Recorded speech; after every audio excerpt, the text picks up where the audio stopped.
Yo os he traído a un gran experto en infraestructuras. Sí. Es Xavier Falleda, es doctor en Ciencias Económicas, profesor de Política Económica de la Universidad de Barcelona y está aquí a mi lado. Profesor Falleda, buenos días. Hola, buenos días. Bueno, esta inauguración marca un hito para la red ferroviaria española, porque, aunque con retraso sobre lo esperado, finalmente se conecta España con Francia y con la red de ancho europeo. Por tanto, ¿es un día para celebrar? Bueno, una cosa que podemos celebrar es el hecho de que se pueda acabar una obra, que en los tiempos que corren podríamos decir que es positivo, pero yo más en general, más que celebrar, yo creo que lo que tenemos que estar es preocupados. Tenemos que estar preocupados porque el AVE es una infraestructura que tiene un coste económico enorme y el impacto económico que tiene sobre el territorio es muy limitado. Sin embargo, imagino que creará riqueza este AVE que nos va a conectar con Europa. Aparte de la inversión que supone el AVE, y eso es verdad que hay muchos estudios que demuestran que España ha invertido muchísimo en la red de AVE. Somos el país del mundo, después de China, que más hemos invertido, ¿verdad? Sí, tenemos la red de AVE más grande del mundo después de China, y en términos de población y kilómetros somos con diferencia el país del mundo con más líneas de AVE. Tenemos ya 4.000 kilómetros de AVE, nos hemos gastado unos 40.000 millones de euros. Está previsto gastarse unos 28.000 millones de euros adicionales, con unos gastos de mantenimiento anuales de más de 400 millones. Y esto solo para ponernos una comparativa con lo que son los trenes de cercanías, por ejemplo, ¿no? Los trenes de cercanías mueven unos 450 millones de pasajeros al año y prácticamente no se ha hecho inversión en los últimos años. El AVE, todo el AVE y larga distancia en España, mueve unos 25 millones de pasajeros. O sea, para que hagáis una idea 25 millones de pasajeros frente a 450 millones de pasajeros los trenes de cercanías. ¿Qué se ha invertido en los de cercanías? ¿En mejorar los de cercanías? Se ha invertido muy poco, se ha ampliado la red, se ha ampliado un poco la red de Madrid, pero en el resto básicamente se ha hecho mantenimiento, no se ha hecho obra nueva en estos años. Profesor, en todos los casos es usted tan crítico con lo que creo que nos está contando, ¿no? Que el AVE cuesta más de lo que vale, cuesta más dinero de la rentabilidad social que se le saca. Porque, por ejemplo, cuando se inauguró la primera línea en el año 92, la Madrid-Sevilla, aquello fue una apuesta política, ¿no? Era una manera de conectar un sur que había sido muy maltratado históricamente en cuanto a inversiones públicas y desarrollo, que eran carísimas las líneas aéreas, los vuelos Madrid-Sevilla, Madrid con el sur.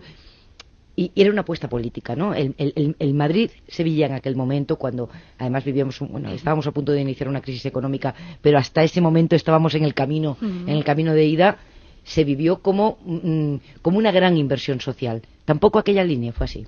Bueno, yo es que al final creo que el problema con el AVE es que acabamos teniendo una infraestructura que no nos la podemos permitir. Realmente el Madrid-Sevilla era una conexión ferroviaria muy deficitaria y realmente era necesario hacer una modernización de la línea, ¿no? Lo que pasa es que no hacía falta pasar de una situación casi del siglo XIX a tener la línea de tren más moderna y rápida del mundo, ¿no? Yo creo que el problema muchas veces es esta, ¿no? A veces es necesaria una modernización. La conexión esta de Madrid con el sur era realmente relevante en términos económicos y sociales, pero no hacía falta ser los mejores del mundo, ¿no? Yo creo que a veces hemos pecado de un exceso de ambición y no éramos conscientes de los costes de mantenimiento que implicaban estas líneas, ¿no? Profesor, yo soy una inexperta en la materia, no como usted, y yo no me baso en datos científicos para hacer este análisis, pero como pasajera, y muchos, creo que Boris, que está a mi lado, le pasa lo mismo, el AVE nos ha cambiado la vida. No sé si, evidentemente le tengo que dar la razón en que se ha invertido poco en trenes de cercanías, que son muchos los pasajeros que quieren ahí que haya mejoras, pero el AVE nos ha cambiado la vida. Vamos a Barcelona en un pispás y de la misma manera nos podemos ir a comer una paella o hacer una gestión de trabajo a Valencia o a Sevilla, y los que somos un poco del norte, como le decía antes al alcalde de Bilbao, estamos preguntando cuándo llegará el AVE al norte. Eso creo que es una mejora innegable, ¿no le parece? Yo creo que no. Yo creo que al final aquí hay que tener en cuenta que como usuarios, sin duda como usuarios es una mejora. Yo cuando voy a Madrid puedo criticar mucho el AVE, pero cuando voy a Madrid voy en AVE, no voy en... Bueno, vivo en Barcelona y cuando voy a Madrid voy en AVE, no voy en avión. Pero al final hay que tener en cuenta siempre, al menos los analistas siempre lo miramos desde el punto de vista del uso de los recursos públicos, ¿no? Y los recursos públicos son escasos. Si los destinas a una cosa no los puedes destinar a otra, ¿no?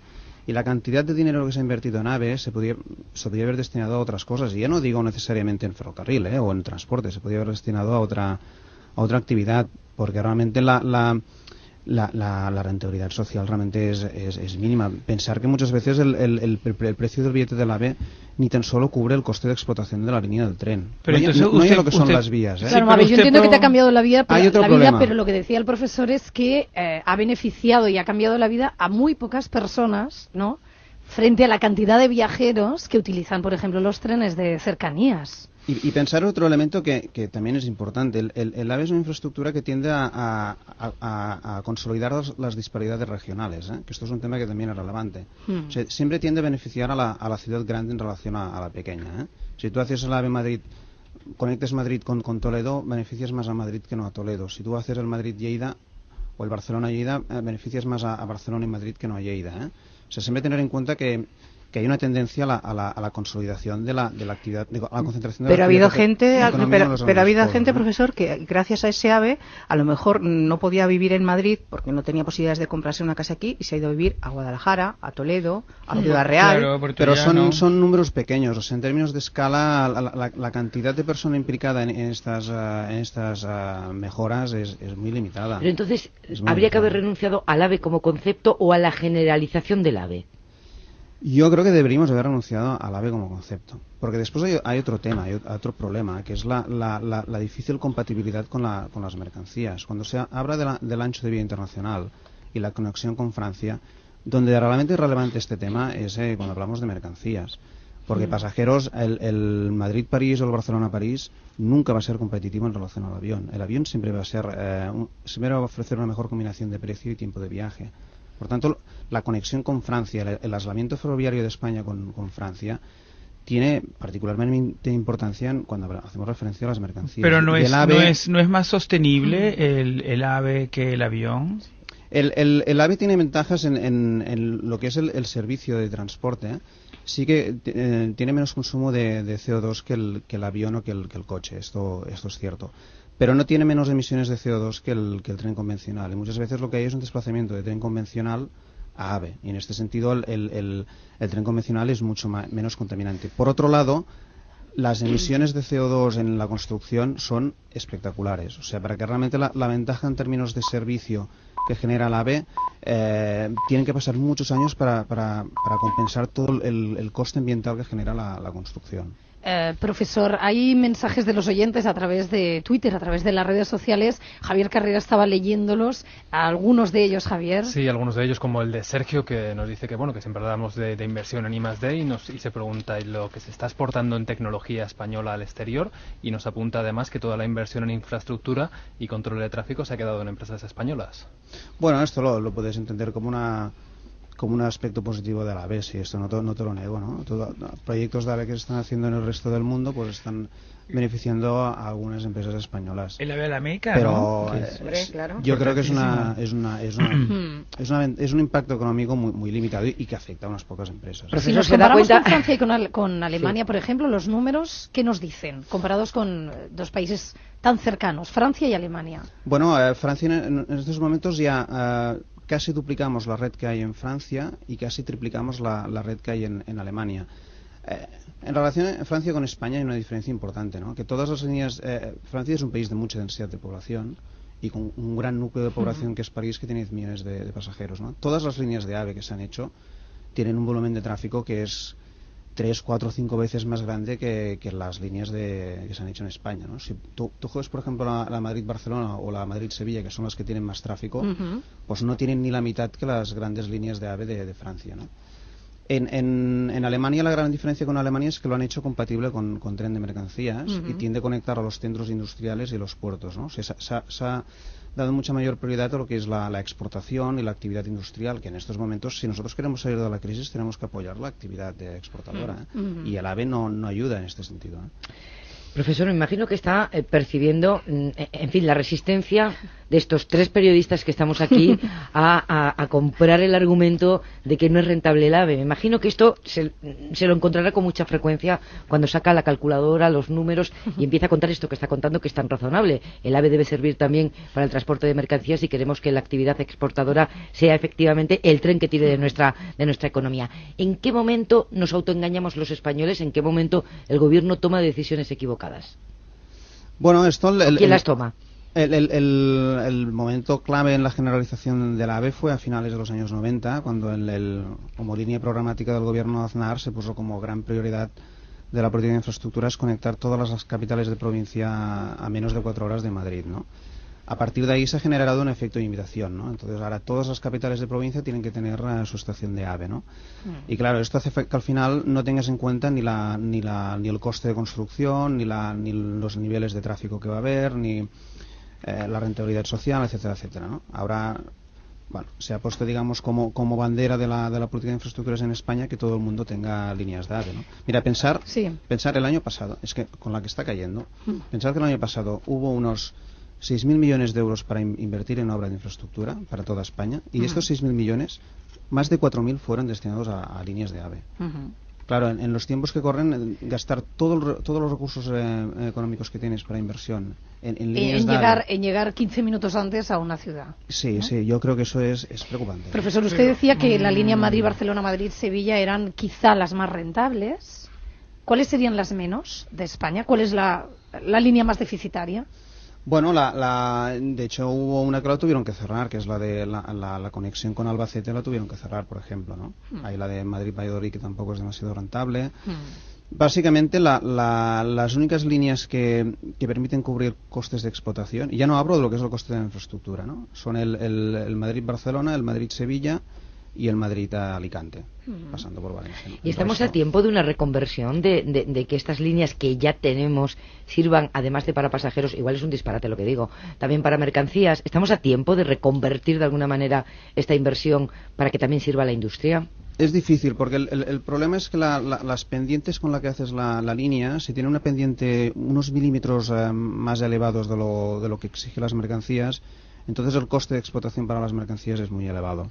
Por lo tanto, como el diseño de la línea se ha hecho pensando en pasajeros, ahora las mercancías pueden ir en AVE, pero a un coste de explotación elevadísimo, ¿no? Que no sale cuenta a las empresas industriales y logísticas utilizar el AVE, ¿no? Es difícil tirar marcha atrás. Una última pregunta, un baño de solo para realismo conclusión, esta mañana, en pero, forma de números, pero es eso, usted entonces concluiría que realmente ha sido un despilfarro la construcción del AVE. Y yo creo que es una de las grandes ruinas económicas de nuestro país, sin duda. Ha sido un disparate, pero de unos niveles espectaculares. ¿Y ha estudiado alguna manera de optimizarlo? Es decir, ¿qué deberíamos hacer para optimizar eso que usted califica de despilfarro?